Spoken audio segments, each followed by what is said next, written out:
Shalom Bapak Ibu yang dikasihi Tuhan. Bagaimana kabarnya? Saya percaya kita semua masih tetap dalam lindungannya dan penyertaannya. Sekalipun kita hari ini masih berada di dalam rumah kita masing-masing. Dan hari ini kita akan belajar lagi kebenaran firman Tuhan. Dan saya berharap Bapak Ibu bisa mengikuti dan bisa belajar bersama-sama kita. Bapak Ibu bisa mengambil Alkitab saudara, ada catatan saudara, dan kita akan belajar bersama-sama. Hari masih dalam masa suasana Paskah yang kita sama-sama peringati, saudaraku, dan kita hari ini akan belajar tentang makna kebangkitan Kristus itu untuk kita semuanya. Nah, sebelumnya saya menyampaikan kepada saudaraku bagaimana kita sudah belajar beberapa waktu yang lalu bahwa Yesus mati di kayu salib. Darahnya tertumpah untuk kita sehingga kita diselamatkan melalui pengorbanannya di kayu salib. Saya coba untuk mengulang kembali, saudaraku, bahwa Yesus lahir, datang ke dunia. Dia adalah Tuhan dan dia menjadi manusia supaya setiap kita yang hari-hari ini di mana kita percaya, kita bisa diselamatkan. Nah, saudaraku, bagaimanakah sebenarnya pengertian daripada kedatangan Kristus? Apa yang sebenarnya tujuan yang sangat dalam bagi Kristus datang ke dalam dunia? Dia Tuhan. Dia mau rela meninggalkan tahtanya. Dari surga dia tinggalkan dan datang ke dalam dunia. Filipi pasal 2 mengatakan bahwa dia mengosongkan dirinya, mengambil rupa seorang hamba dan menjadi taat sampai mati di kayu salib untuk kita semuanya. Kedatangannya itu karena memang dia mengasihi kita. Bukan kita yang mencari Tuhan sebenarnya, tapi dialah yang mencari kita. Manusia yang sudah jatuh ke dalam dosa. Di dalam Roma pasal yang ke-5 ayat yang ke-12 dikatakan, Bapak Ibu bisa melihat Alkitab Bapak Ibu. Roma pasal 5 ayat yang ke-12 mengatakan bahwa sama seperti dosa telah masuk ke dalam dunia oleh karena satu orang, yaitu Adam. Dan dosa itu menjalar kepada seluruh manusia dan semua orang sudah berbuat dosa. Dan tentunya upah dosa adalah maut. Tetapi saudara-saudaraku, ayat yang ke-18 mengatakan, masih dalam kitab Roma pasal 5, sebab itu sama seperti oleh satu pelanggaran semua orang beroleh penghukuman, demikian pula oleh satu perbuatan kebenaran semua orang beroleh pembenaran untuk hidup. Jadi satu orang yang melakukan dosa, semuanya mendapat penghukuman. Dan kemudian satu orang yang melakukan perbuatan kebenaran, itulah Kristus. Semua beroleh pembenaran untuk hidup. Wow, luar biasa saudara-saudaraku. 19, jadi sama seperti ketidaktaatan satu orang, semua menjadi orang berdosa. Tetapi oleh karena ketaatan satu orang, yaitu Kristus, semuanya kita menjadi orang yang benar. Jadi Kristuslah yang membenarkan. Kristuslah yang dalam kehidupan kita yang menjadikan kita menjadi orang yang benar oleh karena perbuatan kebenarannya. Apa perbuatan kebenarannya? Itu adalah dia mati di kayu salib. Dia datang ke dalam dunia karena kasihnya yang begitu besar. Yohanes 3:16 mengatakan karena begitu besar kasih Allah akan dunia ini, sehingga yang mengaruniakan anaknya yang tunggal, supaya barang siapa yang percaya kepadanya tidak binasa, melainkan beroleh hidup yang kekal.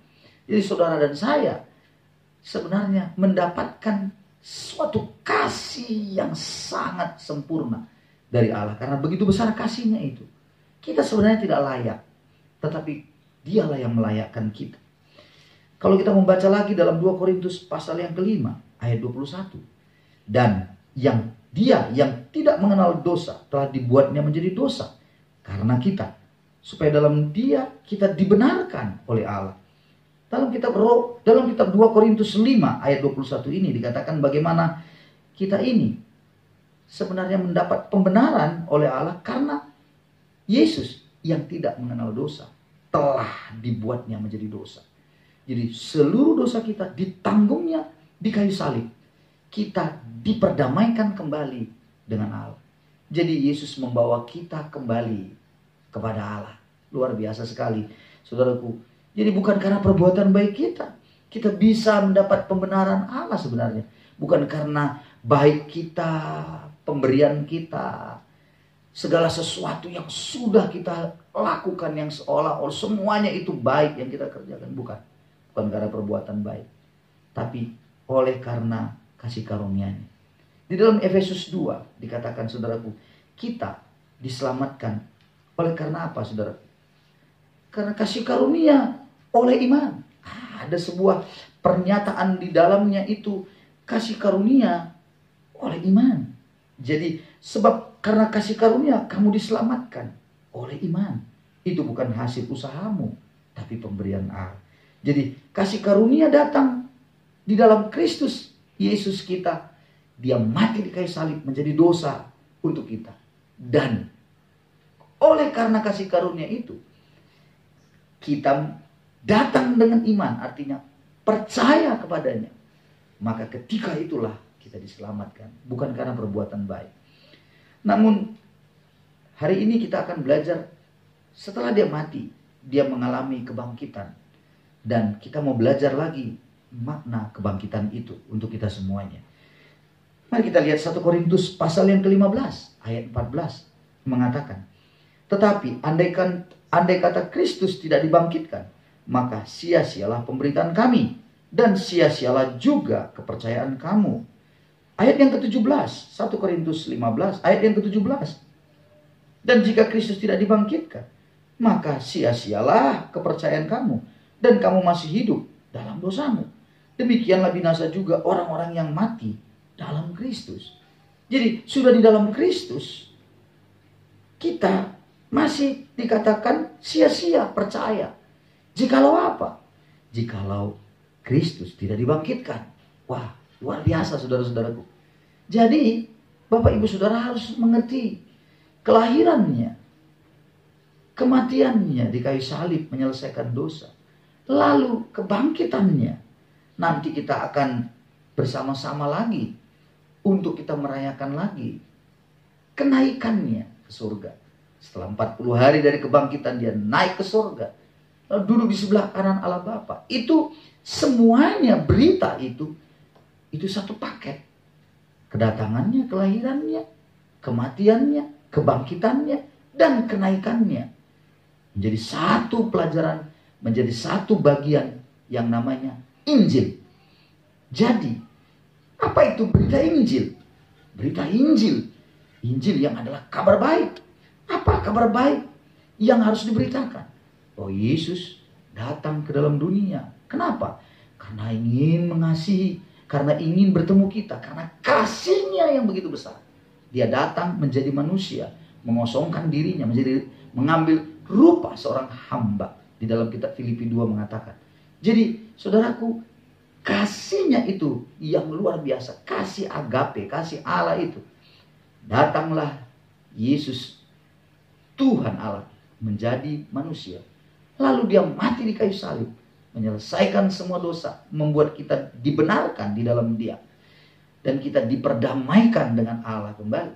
Dan kemudian dia bangkit dari antara orang mati, lalu naik ke surga.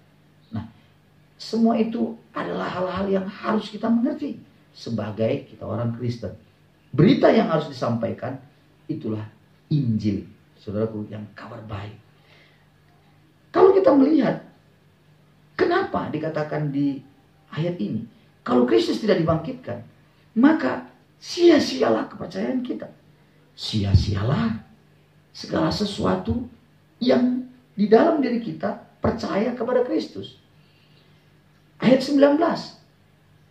Jikalau kita hanya dalam hidup ini saja menaruh pengharapan pada Kristus, maka kita adalah orang-orang yang paling malang dari segala manusia. Mengapa pula kita yang berharap pada Kristus, kita menjadi manusia yang paling malang? Mengapa, saudara-saudaraku? Karena ayat yang ke-20. Di situ tegaskan sekali, orang tetapi yang benar ialah bahwa Kristus telah dibangkitkan dari antara orang mati sebagai yang sulung dari orang-orang yang telah meninggal. Artinya, saudaraku, kita kalau menaruh pengharapan pada Kristus, tanpa Kristus itu dibangkitkan, maka sia-sialah kepercayaan itu. Luar biasa.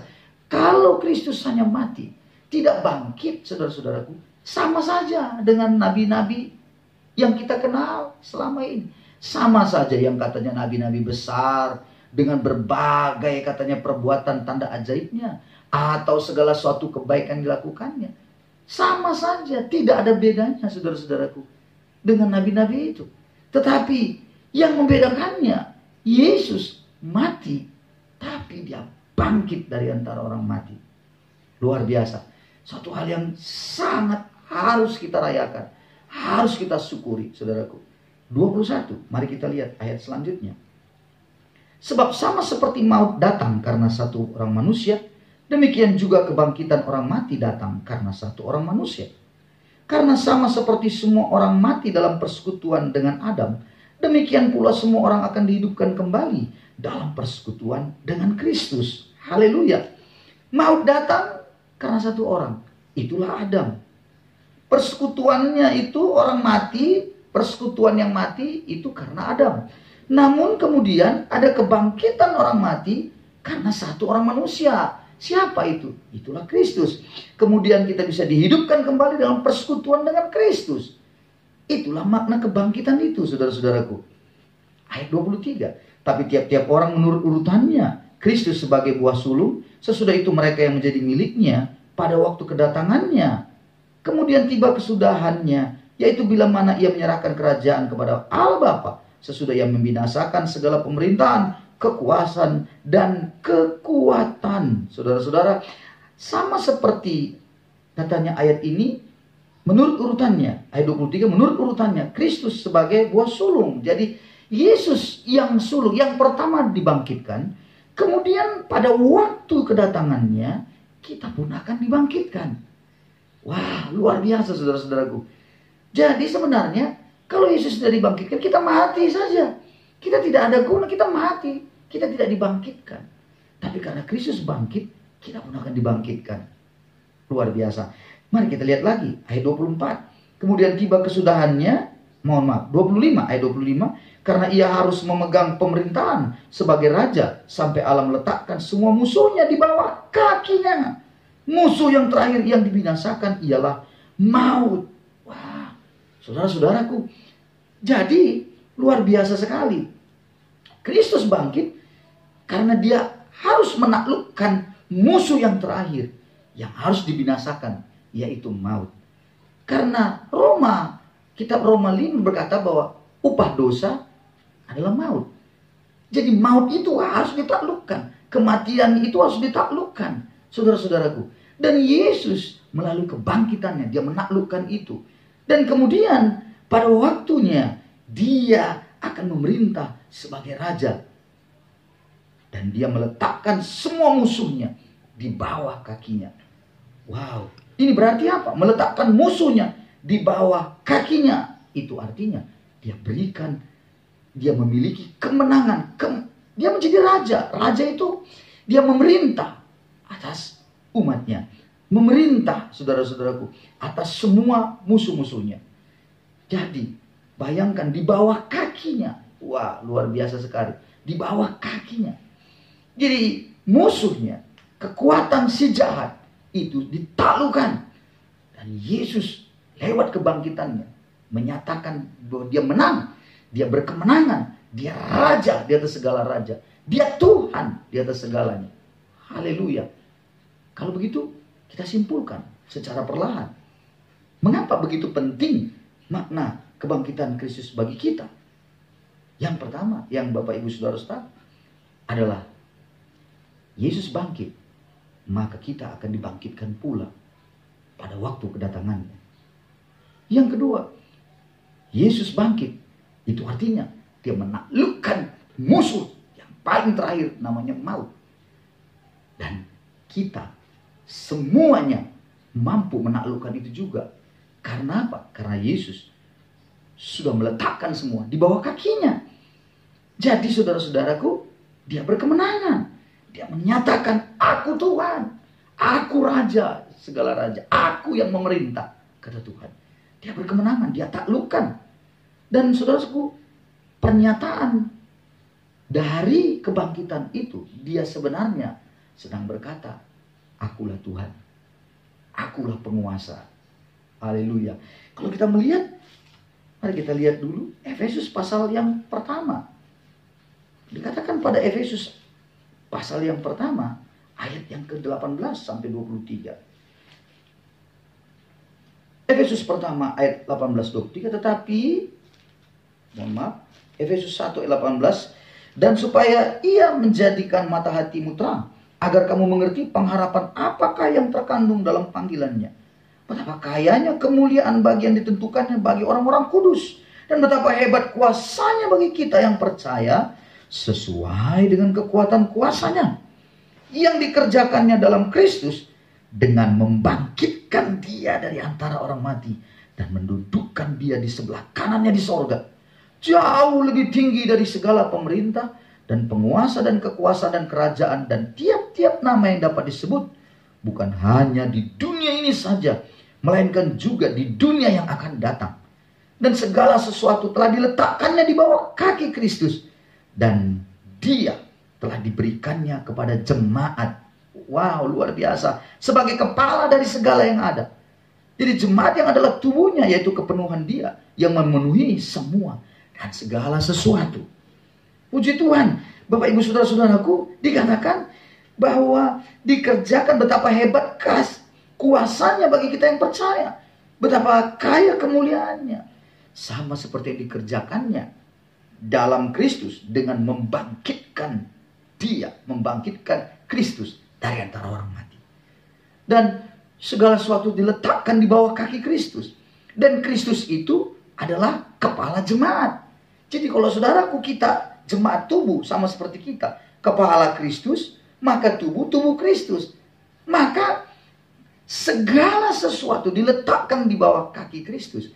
Berarti segala sesuatu tadi diletakkan di bawah kaki kita juga. Artinya Yesus berkemenangan. Dia menang atas maut. Dia menang atas segala sesuatu. Ditaklukkannya semuanya. Dan itu artinya kita sebagai jemaat, sebagai umat Tuhan yang percaya, juga diberikan kemenangan oleh Yesus. Oh, puji Tuhan, saudara-saudaraku.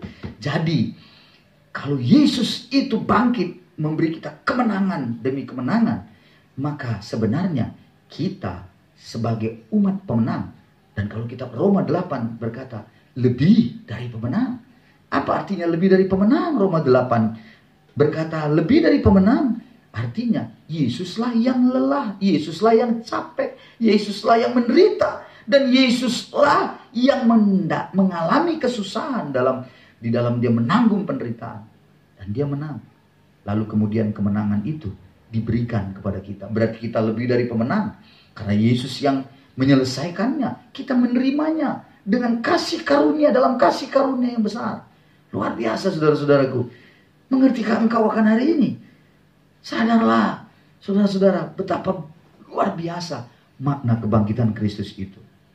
Oleh karena itu, 1 Korintus 15 kita kembali lagi pada ayat yang ke-56. Mari kita lihat lagi. Mari kita lihat lagi. Sengat maut ialah dosa. 1 Korintus 15, 56 sampai 58. Sengat maut ialah dosa. Dan kuasa dosa ialah hukum Taurat. Tapi syukur kepada Allah yang telah memberikan kepada kita kemenangan oleh Yesus Kristus Tuhan kita. Jadi saudaraku, kuasa dosa, sengat maut yang adalah dosa itu, sengat maut sudah ditaklukkan Tuhan. Di bawah kakinya semuanya sudah ditaklukkannya. Dia berkemenangan.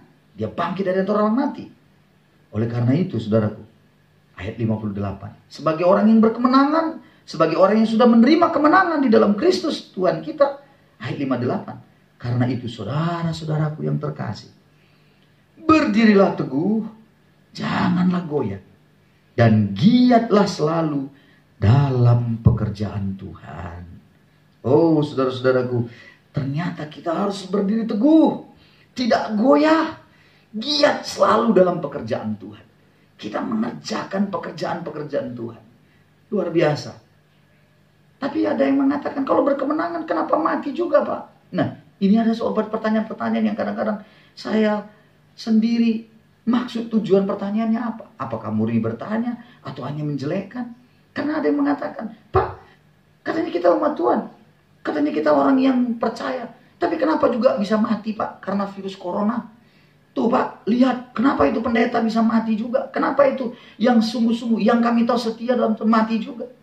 Saudara-saudara, untuk sebuah kematian di dalam dunia, saya mau katakan, itu sebuah misteri yang saya tidak bisa jawab. Saya memegang sebuah ayat yang mengatakan, Ulangan 29 ayat 29. Dikatakan, hal-hal yang tersembunyi ialah bagi Tuhan, Allah kita. Tapi hal-hal yang dinyatakan ialah bagi kita dan bagi anak-anak kita sampai selama-lamanya. Supaya kita melakukan pekerjaan hukum Taurat ini. Jadi, hal yang tersembunyi itu, yaitu bagiannya Allah. Hal-hal yang dinyatakan itulah bagi kita yang hari ini kita kerjakan sungguh-sungguh. Jadi kalau meninggal, lalu bagaimana mati karena itu? Karena virus corona atau karena kecelakaan atau apa saja. Itu kedaulatan Tuhan, saudaraku. Itu kedaulatan Tuhan. Dan itu bukan bagiannya kita untuk memperbincangkannya. Karena setiap orang pasti mati. Tapi sesungguhnya yang harus kita sadari, bahwa kematian itu menjadi bagian semua manusia memang. Tetapi di dalam Kristus, dia mati. Saudaraku, tapi sebenarnya dia hidup. Walaupun kita mati, sebenarnya kita hidup. Hidup di mana? Hidup di dalam Kristus. Kenapa? Karena nanti kita akan dibangkitkan lagi bersama dengan Kristus. Itulah pengharapan kita yang luar biasa. Dan bagi orang-orang yang ada yang selalu mencemooh, kenapa matinya? Lalu menjelekkan. Oh, saudara-saudaraku, dengar baik, dengar baik. Saya beritahu, jangan Anda terus-menerus melihat bahwa itu kekurangan. Itulah karena dia begini, karena dosanya. Jangan pernah mencemooh. Saya mengingat kitab Obadja pasal yang pertama, ayat 12. Dikatakan begini. Janganlah memandang rendah saudaramu pada hari kemalangannya. Dan janganlah bersuka cita atas keturunan Yehuda pada hari kebinasaannya. Dan janganlah membual pada hari kesusahannya. Saudara-saudaraku, jangan kau memandang rendah saudaramu kalau pada hari kemalangannya. Saya tidak mau saudaraku menceritakan hal yang buruk tentang orang itu. Yang saya tahu persis, saya pegang janji Tuhan bagi saya. Dan saya percaya kalau dia pegang janji Tuhan itu bagi hidupnya, dia mengerti bahwa kebangkitan Kristus itu menjadi bagian dalam hidupnya juga. Maka pada akhirnya, saya yakin suatu hari kelak, kita akan bereuni di surga. Kita akan berjumpa kembali dalam kerajaan surga. Saudaraku, mari 1 Korintus 15 ayat yang ke-58 ini menjadi bagian kita. Lakukan saudara-saudaraku, menjadi bagian kita. Berdiri teguh. Jangan kita menjadi orang yang goyah. Giatlah selalu dalam pekerjaan Tuhan. Sebab kamu tahu bahwa dalam persekutuanmu dengan Tuhan, jerih payahmu tidak akan pernah sia-sia. Saudara-saudara, saya akhiri kebenaran ini. Biarlah kita semua menyadari bahwa kebangkitan Kristus adalah suatu hal yang sangat berguna, sangat berharga. Luar biasa kebangkitan Kristus itu bagi kita. Kalau Kristus tidak dibangkitkan, sia-sialah kita menjadi percaya. Dan sia-sialah juga kepercayaan Anda. Jadi, nikmatilah hari ini sebuah keyakinan Anda dalam Kristus Yesus, bahwa dia sudah datang ke dunia, menyelesaikan semua dosa. Dia tidak berdosa, tapi menjadi dosa untuk kita dibenarkan di dalam dia. Bersyukurlah Anda. Dan hari ini, naikkanlah doa-doa Anda. Ucapkan syukur bahwa Tuhan itu masih baik dalam hidup Anda. Sekalipun Anda mengalami penderitaan secara badani, mungkin Anda banyak kesusahan, tetapi yakinkanlah diri Anda bahwa kebangkitan Kristus itu jauh lebih berharga dari segala sesuatu yang Anda miliki, dari segala sesuatu yang Anda harapkan. Bersukacitalah, giatlah selalu dalam pekerjaan Tuhan. Tuhan memberkati kita semuanya. Shalom.